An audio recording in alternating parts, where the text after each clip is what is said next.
Good morning. The title of today's truth lesson is Navigating Through Life's Fogs. Now, one of the dangers of a fog, of course, is that it hides the reality of whatever is out there. Thus, we can get completely lost, we can fail to see what's out there, and we can think we know where we're going and go at full throttle ahead and be mistaken about which direction we're taking. We can mistake illusions for reality. Last Wednesday, in the Course of Miracles class, we studied Workbook Lesson 129, which I'd like to share with you because it perfectly describes the illusions or fogs that we sometimes find ourselves in.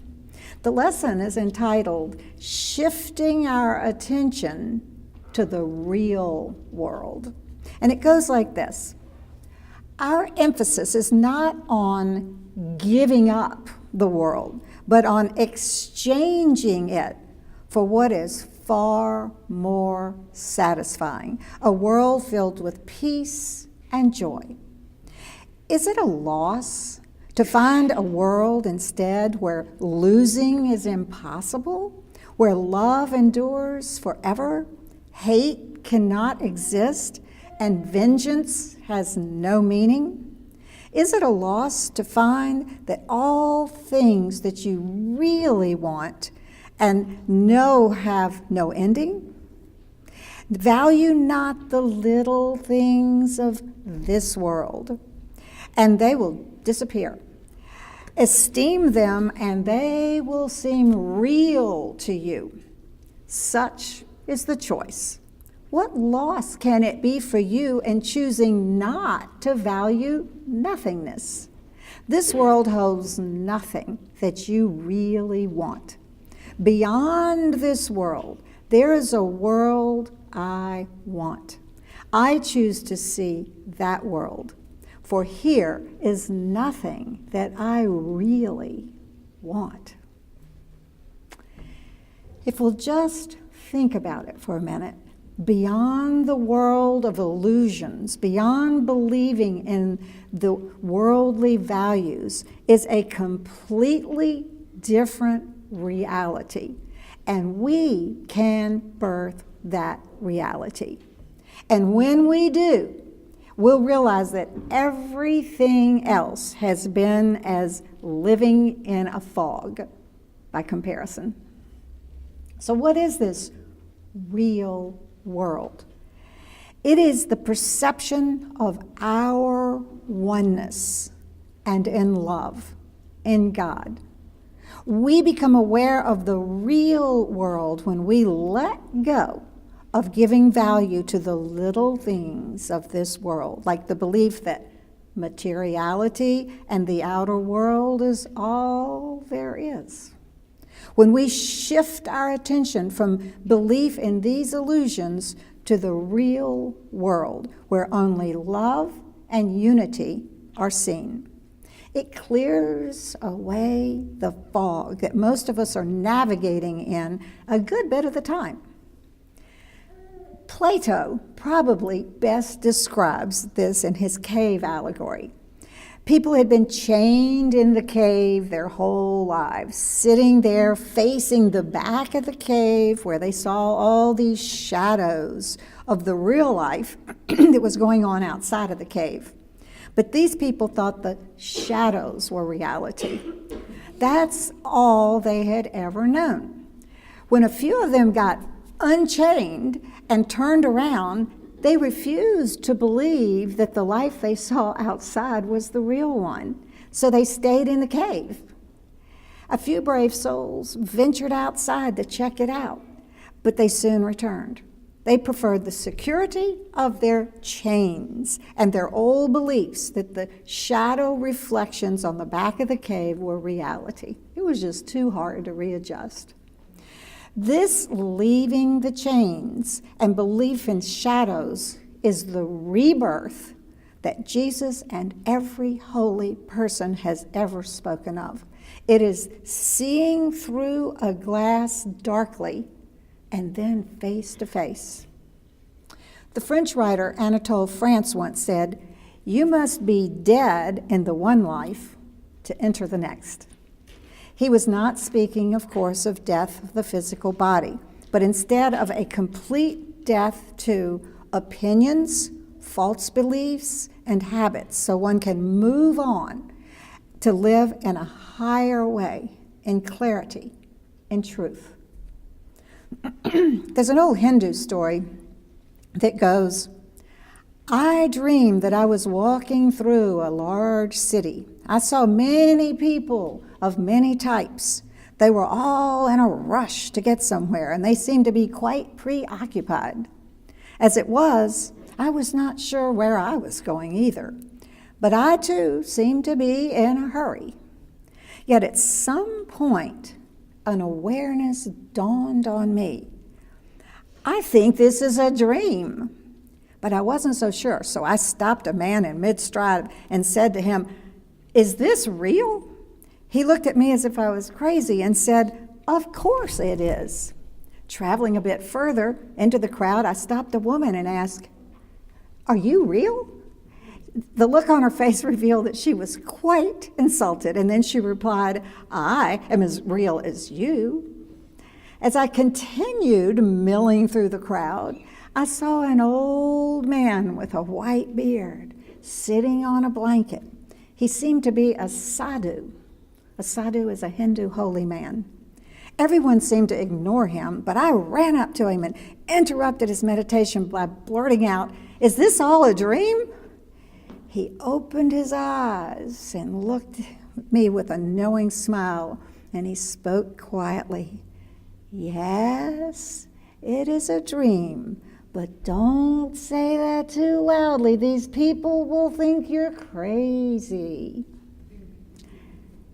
Unity minister Reverend Robert Brummett says in his book, Birthing a Greater Reality, that as we awaken from this illusion, we can enter into what Jesus called the kingdom of heaven. Dying to one's old self is getting out of the fog and sailing through life with clear vision. The encouraging thing is that we can create our own weather conditions. The other encouraging thing is that when we do create bad situations in our lives, we can learn from our mistakes. I recently read a quote which said, When the world pushes you to your knees, you're in the perfect position to pray. And that's when the fog starts clearing up. Another reassuring thing about life and its perceived problems is that we're all in it together. And we can help each other through anything.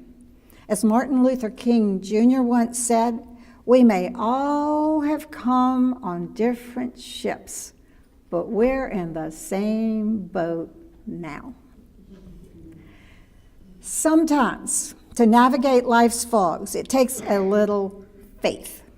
Our egos are intent, even in times of prayer, on everything working out in a certain way. But you've all heard the stories about people missing planes or being stuck in the I-10 traffic only to discover that the missed plane crashed, or there was a fatal car accident right where they should have been on the expressway had there not been a traffic jam. These are good metaphors for what I'm talking about. Maybe some of you remember the Mists of Avalon. How many of you all read the Mists of Avalon? Great. Well, there was a utopian, enchanted island in the middle of a lake, but the island was completely hidden by fog. The problem was that if you didn't believe in the island, if you didn't think it was there, by magic, you couldn't find it. Those who did arrived and lived a magical life. Your spiritual inner compass always points you to the highest path, the best places, despite the fogs hiding it from your physical eyes. There is a higher, better reality. It exists. It's the reality outside of Plato's cave. It's the reality that lesson 121 of the Course of Miracles was talking about. It is the kingdom of heaven that Jesus taught. It's the state of enlightenment that Buddha spoke of. Maybe it can't be seen with our physical eyes, but it is absolutely there. And when we arrive, our lives take off. Charles Fillmore, Unity co-founder, says it has atom-smashing power, and we can all find it when we use our inner spiritual compass, when we sincerely ask for God's help, when we choose to let our higher self and not our egos guide us through life. This best of all possible worlds does exist. Voltaire was wrong. It's been verified by the likes of Jesus, Buddha, Plato, and a host of other wise souls throughout history, and they've said that it can be yours too. That's what Jesus meant when he said, "These things that I do, ye shall do also, and greater." So what are some of the ways that we can access our inner compass and navigate these life's illusions, this fog that many of us live in much of the time? One big way, of course, is to question the ways that we view the world and ourselves. For one thing, we can drop concepts like guilt and unworthiness and start seeing ourselves as the divine beings that we are and always have been, whether we realized it or not. We can quit judging ourselves and others and just see ourselves and all beings as divine. If they or we aren't acting that way at times, we can view them or ourselves as curiosities like a baby would. They just observe what is. They don't make judgments. Oh, so that's how people act when they are sad or mad or abused or confused. We are all living psychology lessons. Let the whole concept of guilt and judgment go. You can't function that way. I'm reminded of the minister who said to his congregation, "Next week, I plan to preach about sin and the sin of lying. To help you understand my sermon about lying, I want you to all read Mark 17. The following Sunday, as he prepared to deliver his sermon, the minister asked for a show of hands. How many, he wanted to know, had read Mark 17? Every hand went up. The minister smiled and said, "Mark has only 16 chapters. I now proceed with my sermon on lying." Don't be your inner minister and set yourself up to feel guilty or less than. I do highly recommend that you take daily inventory of your life and resolve to do better when you fall short in areas of honesty, integrity, sincerity, or when you let your ego take over some part of your life. But guilt and judgment of yourself or others is absolutely pointless and a waste of time. Have faith in yourself and everyone. Life is a school, and you can't expect to pass the advanced calculus test before you learn multiplication. It's as simple as that. Be gentle on yourself when you realize that you aren't spiritually quite as far along as you might like to be, and keep doing your homework. Next, don't jump to conclusions about yourself or others. Keep an open mind. Things and people aren't always what they seem to us according to our programming. We sometimes can't see the reality of who people really are because of our conditioning. Maybe they look, talk, or act in ways we don't understand. That kind of reminds me of the story of Reverend Billy Graham. He told it one time about early in his ministry when he arrived in a small town to preach a sermon. Wanting to mail a letter when he was there, a young boy was standing on the corner and he asked him where the post office was. When the boy told him, Dr. Graham thanked him and said, "If you come to church this evening, you can hear me telling everyone how to get to heaven." The boy answered, "I don't think I'll be there. You don't even know your way to the post office." We all see things from our point of view. But it behooves us to keep an open mind and not judge people or life too quickly. The real us, our higher self, needs to wake up from delusion, confusion, and spiritual immaturity and be open to a higher reality of love and peace and joy which are possible at all times. The metaphorical island of Avalon exists in the form of higher consciousness that allows all who believe in it to live in this state, the kingdom of heaven, where love, peace, and joy are the norm. That's the way we should be living all the time, and we can, and we're getting there. Just be patient. Another way to access your spiritual inner compass is to be grateful for all that you have, your sight and your hearing to see and hear beauty, your home where you feel comfortable and safe, your family and friends whom you love, your wisdom, your body that enables you to get around. An attitude of gratitude helps us clearly see all that we have through the fog of negativity. Another way to access your spiritual compass is to share yourself, your time, your attention, valuing what others have to say and contribute. This giving of ourselves creates an atmosphere of care, love, compassion, and peace that then surrounds you, and this clears a lot of fog. It certainly clears away the illusion that the material outer world is all there is.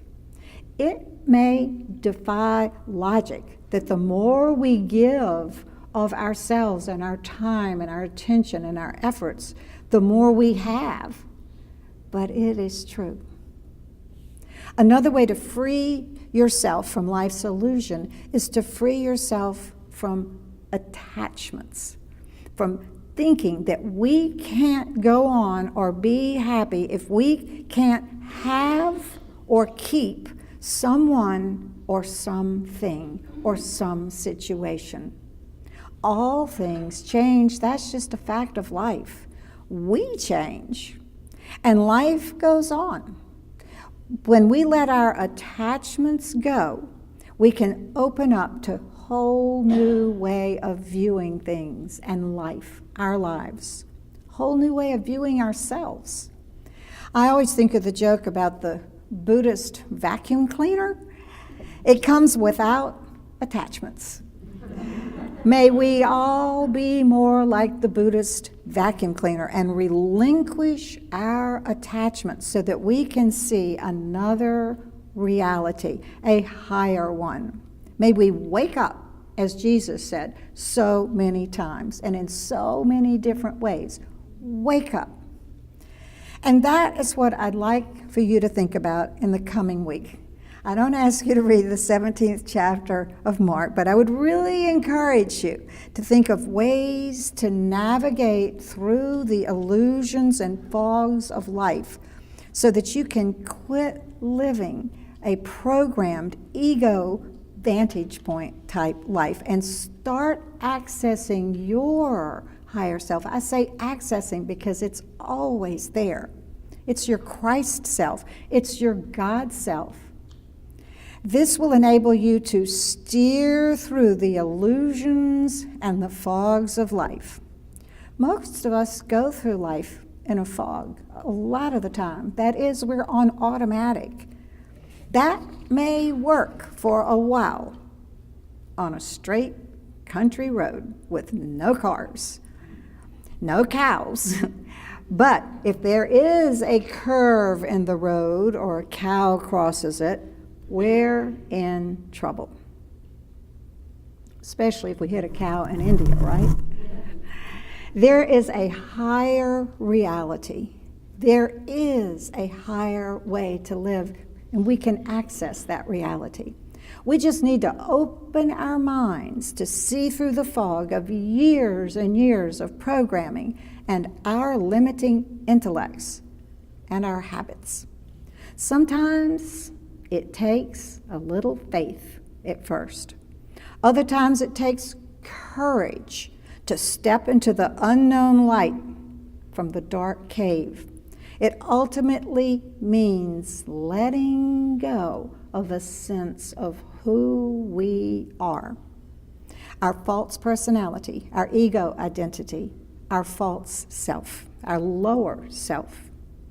Ultimately, though, it's realizing that God, good, power, and intelligence are in each of us, and we can access these divine qualities and live a much, much more abundant life. It is possible for everyone. Unity co-founder Charles Fillmore told us that every cell in our bodies is impregnated with this divine substance, life, and intelligence. He taught that we can activate these cells with healing properties on a physical and psychic plane, which, of course, modern medicine seems to be verifying.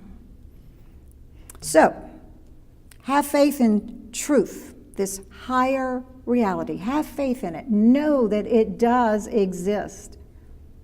Secondly, share yourself with others. Love the Christ in you by deleting guilt and negative thoughts about yourself and others. Be grateful for all that you have.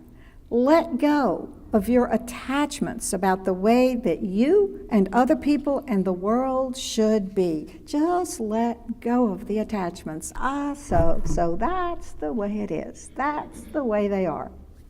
And 6, accept the fact that you might be living in a bit of a fog with lots of illusions, but you can start letting them go by just becoming aware of them. That's the first step. That's the biggest step. Try to make your whole life like a Saints game. Have you ever thought about why people love to go to Saints games? It's joyful. Everyone feels at one with everyone and full of faith about the outcome, right? It makes your world and the world better to live that way.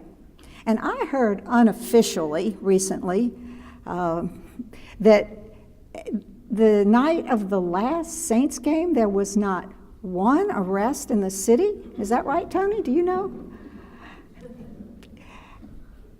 Imagine joy, unity, and faith. That's what everybody wants. No wonder there wasn't an arrest. And remember that there are lighthouses out there in the fogs of life that can direct us, namely God. God is your lighthouse. Turning to that divine source can activate your inner compass, and knowing that Avalon, or the kingdom of heaven, or this higher state of consciousness is there, will allow you to keep going through the fog with assurance to the place where that joy, peace, love, and abundance of all kinds are normal. That is the reality that we are birthing. That's it. And with God's help, you are perfectly qualified as a spiritual midwife. And for those times when there are complications in the birthing process and you need more professional help, a spiritual OBGYN physician, there's always help out there. But ultimately, you are the one who must birth this higher reality by choosing to do so. And that's what I ask that you remember to do this week and in the coming weeks. When you find yourself in one of life's fogs, remember there is absolutely a place, a consciousness state that you can access, and there is help finding it. There are tools like prayer and meditation that you can use from your spiritual toolbox, like faith, and all the things we've talked about today to help you. So ring your foghorn mightily and loudly and surely all week. And entre nous, know that ultimately that fog doesn't even exist. But that's another truth lesson.